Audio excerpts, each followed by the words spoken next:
ഈ മലയാളത്തിൽ ഈ പോലീസ് കഥാപാത്രങ്ങളോട് പ്രേക്ഷകർക്ക് കൂടുതലൊരു ഇഷ്ടം തോന്നി തുടങ്ങിയ പ്രത്യേകിച്ച് ആ വേഷങ്ങൾ സുരേഷ് ഗോപി പോലുള്ള നടന്മാർ ചെയ്യുമ്പോൾ സുരേഷ് ഗോപിയൊക്കെ എപ്പോഴും പോലീസായിട്ട് എത്തിയാൽ പ്രേക്ഷകർക്ക് ഒരു ആവേശം തന്നെയാണ്. അതിൻ്റെ തുടക്കം എന്ന് പറയുന്നത് കമ്മീഷൻ എന്ന് പറഞ്ഞ സിനിമയാണ്. ഷാജി കൈലാസ്, രഞ്ജി പണിക്കർ, സുരേഷ് ഗോപി കൂട്ടുകെട്ടിൽ ഇറങ്ങിയ ആ സിനിമ വളരെ ഹിറ്റായിരുന്നു. സുരേഷ് ഗോപി ഒരു സൂപ്പർ സ്റ്റാർ പദവിയിലേക്ക് ഉയർത്തിയതും കമ്മീഷണർ എന്ന ചിത്രം തന്നെയാണ്. പ്രേക്ഷകർ ഡയലോഗ് ഏറ്റെടുത്ത് പറഞ്ഞത് ഇതൊരു പോലീസ് എങ്ങനെയായിരിക്കണം എന്നൊക്കെ കാണിക്കുന്ന ഒരു സിനിമ. പോലീസിന് അത്രയേറെ വലിയൊരു നല്ല മുഖം കാണിച്ചു കൊടുക്കുന്ന ഒരു സിനിമ കൂടിയായിരുന്നു കമ്മീഷൻ. ഇന്നിപ്പോ ഈ ചിത്രത്തെ പറ്റി പറയുകയാണെങ്കിൽ ഇന്ന് കമ്മീഷണർ ഇറങ്ങിയിട്ട് 25 വർഷം പൂർത്തിയാവുകയാണ്. പക്ഷെ ഇപ്പോൾ സുരേഷ് ഗോപി എന്ന നടൻ NDA സ്ഥാനാർത്ഥിയാണ്. തൃശ്ശൂരിൽ ആ പ്രചാരണത്തിന്റെ തിരക്കിലാണുള്ളത്. എന്നാലും ജയേഷിനോട് സുരേഷ് ഗോപി ആ സിനിമയിലെ വിശേഷങ്ങളൊക്കെ ഒന്ന് പങ്കുവച്ചിരിക്കുകയാണല്ലേ. 25 വർഷങ്ങൾക്ക് മുമ്പുള്ള ഒരു ഓർമ്മ, അതിലേക്ക് പോകാൻ. മലയാളത്തിലെ എക്കാലത്തെയും സൂപ്പർ ഹിറ്റ് ചിത്രങ്ങളിലൊന്നാണ് കമ്മീഷണർ. കമ്മീഷണർ സിനിമയുടെ റിലീസിന് 25 വർഷം. പോലീസ് ഓഫീസർമാരിൽ കരുത്തുറ്റ കഥാപാത്രമായിരുന്നു ഭരചന്ദ്രൻ IPS. ഭരചന്ദ്രൻ IPS മലയാളിയുടെ പ്രിയതാരം. ഭരചന്ദ്രൻ IPSനെ അനുശ്വരനാക്കിയ മലയാളിയുടെ പ്രിയങ്കരനായ സുരേഷ് ഗോപി നമ്മോടൊപ്പം ചേരുകയാണ്. നമസ്കാരം സാർ. നമസ്കാരം. അങ്ങേ ഒരു സൂപ്പർ സ്റ്റാർ അല്ലെങ്കിൽ മലയാളി ഏറ്റവും പ്രിയങ്കരനായ അല്ലെങ്കിൽ കരുത്തനായ നടൻ എന്നുള്ള നിലയ്ക്കൊക്കെ തന്നെ അറിയപ്പെടുന്ന ഒരു സിനിമയാണ് കമ്മീഷണർ. ആ കഥാപാത്രത്തെ 25 വർഷം പിന്നിടുമ്പോഴും മലയാളികൾ നെഞ്ചേറ്റിക്കൊണ്ടുവരികയാണ്. എങ്ങനെ കാണുന്നു ആ കഥാപാത്രം? ഭയങ്കര ഒരു തണ്ടറിങ് ഇമ്പാക്റ്റ് ഉണ്ടാക്കിയ ഒരു കഥാപാത്രമാണ്. ജനങ്ങളുടെ അവർക്ക് വളരെ സുപരിചിതമായ രാഷ്ട്രീയ സവിശേഷതകൾ എന്ന് ഞാൻ പറയും. പക്ഷേ ദുരവസ്ഥകൾ മുഴുവൻ പ്രതിപാദിച്ച ഒരു സിനിമയാണ്. ഒരുപാട് നേതാക്കളെ അന്ന് ഒരു വിമർശകനെ പോലെ ജനപക്ഷത്ത് നിൽക്കുന്ന കാക്കിധാരി, ആ കാക്കിധാരിയുടെ ഒരു ഉത്തരവാദിത്വം നിറവേറ്റുന്ന രീതികൾ, അതൊക്കെ ഹഠത ആകർഷിച്ച ഘടകങ്ങളാണ് സിനിമയിലെ. അത് നടനത്തിലൂടെ പുറത്തു വന്നപ്പോൾ എല്ലാവർക്കും ഇഷ്ടമായി. അതിൻ്റെ ഏറ്റവും വലിയ ഇമ്പാക്റ്റ് എന്ന് പറയുന്നത് ഇപ്പോഴും നിയമസഭയിൽ സംസാരിക്കുമ്പോൾ അതുപോലത്തെ പോലീസൊന്നും ഇവിടെ നടക്കത്തില്ല എന്ന് ഒരു രാഷ്ട്രീയക്കാരനോ ഒരു MLA ഒക്കെ പറയുന്നുണ്ടെങ്കിൽ എത്രമാത്രം അവരാ ഒരു കാക്കിയുടെ ഒരു അബ്സേർജ് ഭയങ്കര ഇൻഡിപെൻഡൻ്റായിട്ട് അവർ കാര്യങ്ങൾ നടത്തി പോകും എന്ന് പറയുന്ന ഒരു മൂവ്മെൻറ്റിന് അതിനെ എത്രമാത്രം ഭയപ്പെടുന്നു എന്നുള്ളത് വളരെ വ്യക്തമാക്കുന്നുണ്ട്. അപ്പം അതിൻ്റെ ആ കഥാപാത്രത്തിൻ്റെയും ആ സിനിമയിൽ കഥാപാത്രത്തിൻ്റെ സഞ്ചാരവും ഒക്കെ അത്രയും ഇമ്പാക്റ്റാണ് ഉണ്ടാക്കിയിട്ടുള്ളത്. ആ തിരക്കഥ അല്ലെങ്കിൽ സംഭാഷണം അതിലൊക്കെ കഥാപാത്രത്തെ ശക്തമായി നിർത്തി വലിയൊരു ഘടകമാണ്. പക്ഷേ സുരേഷ് ഗോപി എന്ന വ്യക്തിയെ കാണുമ്പം അങ്ങ് ഇപ്പോഴും അനീതികളെ ശക്തമായി ചോദ്യം ചെയ്യുന്ന ഒരു വ്യക്തിത്വത്തിന് ഉടമ കൂടിയാണ്. അങ്ങയുടെ വ്യക്തിത്വം ആ കഥാപാത്രത്തെ എത്രത്തോളം സ്വാധീനിച്ചിട്ടില്ല? അത് മികവുറ്റതാക്കുന്നതിൽ ഒരുപാട് സ്വാധീനിച്ചിട്ടില്ലേ? ഞാൻ അങ്ങനെയല്ല കാണുന്നത്. ഇങ്ങനത്തെ കഥാപാത്രങ്ങൾ കുറേ ചെയ്തു. Madhavan IPS, Bharachandran IPS, Isho Panicker IPS, അതുപോലെ ഷറഫുദ്ദീൻ താരാമസി, ചന്ദ്രശേഖർ ടൈഗറിൽ, ഇതിലൊക്കെ ചില മാനുഷിക അംശങ്ങൾ വെളിവാക്കുന്ന കാക്കിയുടെ ശക്തമായ ഭാഷയുണ്ട്, ഭാഷ്യമുണ്ട്. അതൊക്കെ എൻ്റെ വ്യക്തിത്വത്തിലേക്ക് നുഴഞ്ഞു കയറുകയായിരുന്നു. ഞാനങ്ങനെയാണ്. എൻ്റെ വ്യക്തിത്വം അതിന് നൽകിയെന്ന് പറയാനൊക്കത്തില്ല. നടനം ആണ് ഞാൻ നൽകിയിരിക്കുന്നത്. ഒരുപക്ഷെ കോളേജ് അധ്യയനം കഴിഞ്ഞ് ഒരു IPSകാരനാവണമെന്ന ആഗ്രഹത്തിൻ്റെ ഒരു സ്ഫുരണം ചിലപ്പോൾ ഈ കഥാപാത്രങ്ങളുടെ ഒരു ആലേഖനം ചെയ്യലിൽ അതിന് യോജിച്ച വളരെ യോജിച്ച എഴുത്തും ആ കഥാപാത്രത്തിൻ്റെ കെട്ടും മട്ടും ഭാവവും ഒക്കെ എഴുത്തുകാരനും സംവിധായകനും പകർന്ന് നൽകിയതിന് ഒരു പ്ലാറ്റ്ഫോം എന്ന് പറയുന്ന മനസ്സിൽ ഒരുപക്ഷെ അങ്ങ് തണുത്തുറഞ്ഞു പോയ IPSകാരൻ്റെ ഹൃദയം. ഇത്രയുമേ എനിക്ക് അവകാശപ്പെടാനുള്ളൂ. ബാക്കി മുഴുവൻ ഓരോ സിനിമയും ചെയ്തു കഴിയുമ്പോഴേക്കും അത് പതുക്കെ എൻ്റെ ക്യാരക്ടറുണ്ട്. ഞാനിങ്ങനെ അല്ലായിരുന്നു. ഞാൻ ഒന്ന് പോടാന്ന് പോലും പറയാത്ത ഒരാളായിരുന്നു. ഇങ്ങനത്തെ കഥാപാത്രം ചെയ്തപ്പോഴേക്കും സമൂഹത്തിൽ അങ്ങനെയുള്ള തിന്മവാഹകർക്ക് ഇത് തന്നെയാണ് ഭാഷ്യം, ഇത് തന്നെയാണ് രീതി കൈകാര്യം ചെയ്യപ്പെടേണ്ട എന്ന് പറയുന്ന ഒരു രീതിയിലേക്ക് ക്യാരക്ടറിൻ്റെ ഒരു റീമോൾഡിങ് നടന്നിട്ടുണ്ട്. അന്നത്തെ നിലനിൽക്കുന്ന ഒരു രാഷ്ട്രീയ പരിതസ്ഥിതിയെ ചോദ്യം ചെയ്യുന്ന ഒരു ശക്തമായ കഥാപാത്രമായിരുന്നു ഭരത്ചന്ദ്രൻ IPS ആയാലും പിന്നീട് വന്ന അതുപോലെയുള്ള കഥാപാത്രങ്ങളൊക്കെ. അതിൽ നിന്നൊരു രാഷ്ട്രീയത്തിലേക്ക് അങ്ങനെ ഒരു മാറ്റം അതൊരു പെട്ടെന്ന് ഉൾക്കൊള്ളാൻ പറ്റിയിരുന്നു താങ്കൾക്ക്?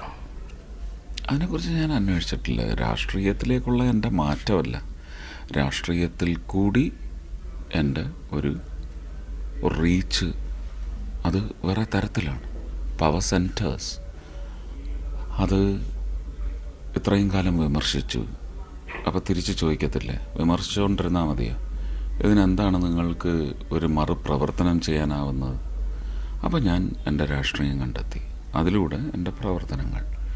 അപ്പോൾ രാജ്യസഭാ അംഗം എന്ന നിലയ്ക്ക് ഞാൻ ഈ 3 വർഷം ചെയ്ത കാര്യങ്ങൾ എത്തേണ്ടിടത്ത് എത്തിക്കാത്തതിൽ ആർക്കെങ്കിലുമൊക്കെ വീഴ്ച സംഭവിച്ചിട്ടുണ്ടെങ്കിൽ ഇപ്പോൾ ഒന്നും ചെയ്തില്ല അല്ലെങ്കിൽ ഇയാൾ എവിടെ എന്നൊക്കെ ചോദിക്കുന്ന പക്ഷം ഒന്ന് അന്വേഷിക്കാതെ ഇനി ടെക്നിക്കലായിട്ട് അങ്ങനെ വിമർശിക്കാൻ പാടുമോ? അങ്ങനെ ചെയ്താൽ അവർ വലിയ അപകടക്കുഴിയിലേക്കല്ലേ വീഴാൻ പോകുന്നത്. ഞാനിതിൻ്റെ രേഖ മുഴുവൻ അവിടെയുണ്ട്. അതെടുത്ത് ഞാൻ പബ്ലിസൈസ് ചെയ്താൽ കുറച്ച് കാശ് ചിലവാക്കിയിട്ട് തന്നെ ഇവരൊക്കെ എവിടെ പോയി വിളിക്കും അല്ലേ? അത് നേർരേഖയാണ്. 14 ജില്ലാ കളക്ടർമാരുടെ കയ്യിലുണ്ട്. പിന്നെ താരതമ്യം ചെയ്യുന്നതിൽ ഇഷ്ടമുള്ള ആളല്ല എങ്കിലും നിങ്ങളെല്ലാം അങ്ങ് താരതമ്യം ചെയ്യില്ലേ? നിങ്ങളൊന്ന് അന്വേഷിക്കുക. നോമിനേറ്റഡ് MPs എന്തൊക്കെ ചെയ്തു, നിങ്ങളുടെ ഇഷ്ട താരങ്ങളടക്കം. ഈ ഞാൻ വെറും ഒരു നടൻ എന്ത് ചെയ്തു? Make A comparative study, find the truth, but if you understand it is true, spread it. ഈ സിനിമ ഈ രാഷ്ട്രീയത്തിൽ വരുമ്പോൾ താങ്കളുടെ രാഷ്ട്രീയത്തിൽ അല്ലെങ്കിൽ മറ്റ് രാഷ്ട്രീയ പാർട്ടികളിലൊക്കെ ഒരുപാട് ആളുകളെ പരിചയപ്പെടും. എവിടെയെങ്കിലും കമ്മീഷനിലെ അച്ചാമ വർഗീസിനെയോ സണ്ണി തോമസിനെയോ അതുപോലത്തെ കഥാപാത്രങ്ങൾ, രാഷ്ട്രീയ കഥാപാത്രങ്ങൾ എവിടെയും കണ്ടുപിട്ടിരുന്നോ? ഇല്ല എന്ന് പറയാനൊക്കത്തില്ല. അത് അന്ന് എഴുത്തുകാരൻ്റെ ഒരു ഫൈൻഡിങ്ങാണ്. ആ എഴുത്തുകാരൻ എന്ന് പറയുന്നത് ശക്തനായ ഒരു രാഷ്ട്രീയക്കാരനാണ്. ആ എഴുത്തുകാരന് ഉള്ളറകൾ നന്നായി അറിയാമായിരുന്നു. എനിക്കന്ന് ഒട്ടുമേ അറിയില്ലായിരുന്നു. ഞാൻ രാഷ്ട്രീയം പഠിച്ചത്, എൻ്റെ രാഷ്ട്രീയ ഗുരു ശരിക്കും പറഞ്ഞാൽ കോളേജിൽ പഠിക്കുന്ന സമയത്ത് ശ്രീ MA ബേബിയും, അത് കഴിഞ്ഞാൽ സിനിമയിൽ വന്ന് എൻ്റെ ചുറ്റും നടക്കുന്ന എൻ്റെ ജീവിതത്തെ, എൻ്റെ കുഞ്ഞുങ്ങളുടെ ജീവിതത്തെ നയിക്കുകയോ അവർക്ക് വർണ്ണം പകർന്നു നൽകുകയോ അല്ലെങ്കിൽ അവരുടെ രാജ്യത്തെ കെടുത്തിക്കളയുകയോ ചെയ്യുവാൻ പോകുന്ന രാഷ്ട്രീയ ശക്തികൾ, അതിനകത്ത് മുതലെടുപ്പ് രാഷ്ട്രീയം, സ്വാർത്ഥ രാഷ്ട്രീയം, അതിനകത്ത് നാടിനെ ദ്രോഹിക്കുക എന്ന് പറയുന്ന രാഷ്ട്രീയം, അതൊക്കെ ഇന്ന് വളരെ വിപുലമാണ്. അന്ന് അതിൻ്റെ സൂചനകൾ കാൽപ്പനികതയല്ല, കൽപ്പനയാണെന്ന് പറയാനൊക്കത്തില്ല. ഇതിങ്ങോട്ടാണ് പോകുന്നതെന്ന് പറയുന്ന ഒരു ദുഷ്ട ദിശാബോധം രേഖയിലൂടെ എഴുതി, സ്ക്രിപ്റ്റിലൂടെ അത് സിനിമയിൽ അവതരിപ്പിച്ചു. അത് എൻ്റെ പഠനത്തിന് പ്ലാറ്റ്ഫോം ഒരുക്കി. അപ്പം ഞാൻ ആ രാഷ്ട്രീയം ഏത് ദിക്കിലേക്കാണ് പോകുന്നതെന്ന് 94, ശരിക്കും പറഞ്ഞാൽ 90 മുതൽ ഞാൻ പഠിക്കുകയാണ്. 92 തലസ്ഥാനം ചെയ്യുന്നത്. അതിലൊരു ഡയലോഗ് ഞാൻ എപ്പോഴും ഓർക്കുന്നുണ്ട്. കുറേ രാഷ്ട്രീയ പാർട്ടികളുടെ നിറം കൊണ്ട് കൂട്ടിച്ചേർത്ത് ഒരു കൊടിയുണ്ടാക്കി, ജോക്കറുടെ വേഷം പോലെയുള്ള ഒരു കൊടിയുണ്ടാക്കി കുഞ്ഞുങ്ങളുടെ കയ്യിൽ കൊടുത്തു കഴിഞ്ഞാൽ പിന്നെ പെറ്റ അമ്മയേക്കാൾ, സൃഷ്ടിച്ച അച്ഛനേക്കാൾ ഒരുപാട് അവകാശമാണ് നിങ്ങൾ രാഷ്ട്രീയക്കാർക്ക് കുഞ്ഞുങ്ങളുടെ മേൽ എന്ന് പറയുന്ന ഒരു ഡയലോഗ് എൻ്റെ ഡയലോഗാണ്. ഞാൻ റഞ്ജിയെ അടുത്ത് പറഞ്ഞത് എഴുതിക്കുന്നതാണ്. അതെൻ്റെ നിരീക്ഷണമാണ്. കാരണം കുഞ്ഞുങ്ങൾ രാഷ്ട്രീയത്തിൻ്റെ പേരിൽ കുത്തേറ്റ് മരിച്ചു വീഴുന്നു. അത് 91 എനിക്ക് സഹിക്കാൻ പറ്റിയിട്ടില്ല. അതിന്നും സഹിക്കാൻ പറ്റുന്നില്ല. അപ്പോൾ എല്ലാറ്റിനും എൻ്റെ ഒരു രാഷ്ട്രീയ ഭാഷ്യം എന്ന് പറയുന്നത് ട്രാൻസാക്ട് ചെയ്യാനുള്ള ശ്രമത്തിൻ്റെ ഭാഗമായി ഞാൻ വീട്ടിൽ സിനിമാ നടനായിട്ടിരുന്ന ഒരു പുല്ലും നടക്കില്ല.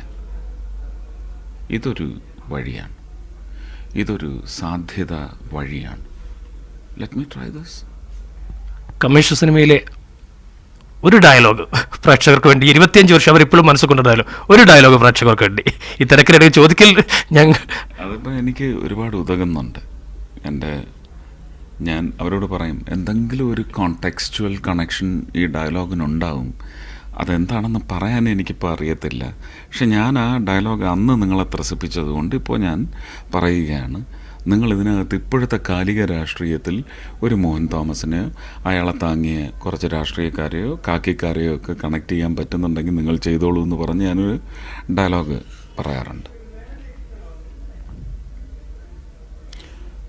മോഹൻ തോമസിൻ്റെ ഉച്ഛിഷ്ടവും അഭേദ്യവും കൂട്ടിക്കുഴച്ച് 4 നേരം വെട്ടിവിഴുങ്ങി ഏമ്പക്കവും വിട്ട് ആസനത്തിൽ വാലും ചുരുട്ടി വെച്ച് അയാളുടെ കാൽ ചുവട്ടിൽ കിടക്കുന്ന തന്നെ പോലുള്ള പരമ നാറികൾക്കേ ആ പേര് ചേരൂ. എനിക്ക് ചേരില്ല. ഓർത്തോ, I am Bharath Chandran. Just remember that. Thank you sir. പ്രേക്ഷകർക്ക് ചലച്ചിത്ര താരമായ സുരേഷ് ഗോപിയും വേണം, ജനപ്രതിയായ സുരേഷ് ഗോപി വേണം. ഉണ്ടാവും. ചലച്ചിത്ര താരമായ അല്ല, ചാക്കോച്ചി വരും, ലാൽകൃഷ്ണ വിരാടിയാർ വരും, നന്ദഗോപൻ വരും, പത്രം, ഭരത് ചന്ദ്രൻ IPS വരും. ഇതൊന്നുമല്ലാത്ത പുതിയ ചില കഥാപാത്രങ്ങൾ, രാഷ്ട്രീയം മാത്രമല്ല, എല്ലാ ദിശയിലും ജനങ്ങളുടെ ജീവിതവുമായി ബന്ധപ്പെട്ട് കിടക്കുന്ന എല്ലാ ദിശകളിലും കോണുകളിലും ഉള്ള സമാനമായ സ്വഭാവം, പെരുമാറ്റം ഒക്കെയുള്ള കഥാപാത്രങ്ങളുടെ ആലേഖനം ചെയ്യാനുള്ള ഒരു കരുത്തും ഒരു പാടവവും എനിക്ക് പ്രകടിപ്പിക്കാൻ കഴിയുന്ന തരത്തിലുള്ള സിനിമകൾ വരും. സാമൂഹ്യ പ്രതിബദ്ധത വിജയിക്കട്ടെ. ജനപ്രതിനിധി എന്ന നിലയ്ക്കും താങ്കൾക്കത് ഉണ്ടാവാൻ സാധിക്കട്ടെ. എല്ലാവിധ ആശംസകളും. Thank you sir. Thank you. തെരഞ്ഞെടുപ്പ് തിരക്കിനിടയിലാണ് അദ്ദേഹം മീഡിയ വണ്ണുമായി അല്പസമയം തൻ്റെ പ്രിയപ്പെട്ട സിനിമയെക്കുറിച്ച് അതിൻ്റെ അനുഭവങ്ങൾ പങ്കുവച്ചത്. ജനപ്രതിനിധി നിലയിലും ആ സിനിമയിലെ കഥാപാത്രങ്ങൾ എങ്ങനെ സമൂഹത്തോട് സംവദിച്ചോ അത്തരത്തിലുള്ള പ്രവർത്തനങ്ങളും തൻ്റെ ഭാഗത്തുണ്ടാകുമെന്നുള്ള ഉറപ്പ് തന്നെയാണ് അദ്ദേഹം തൻ്റെ പ്രിയപ്പെട്ട പ്രേക്ഷകർക്ക്, വോട്ടർമാർക്ക്, കേരളീയ പൊതുസമൂഹത്തിന് നൽകുന്നത്. തൃശ്ശൂരിൽ നിന്നും ക്യാമറ പേഴ്സൺ സാദിഖ് പാറക്കലിനൊപ്പം ജയേഷ് രാഘവൻ, മീഡിയ വൺ.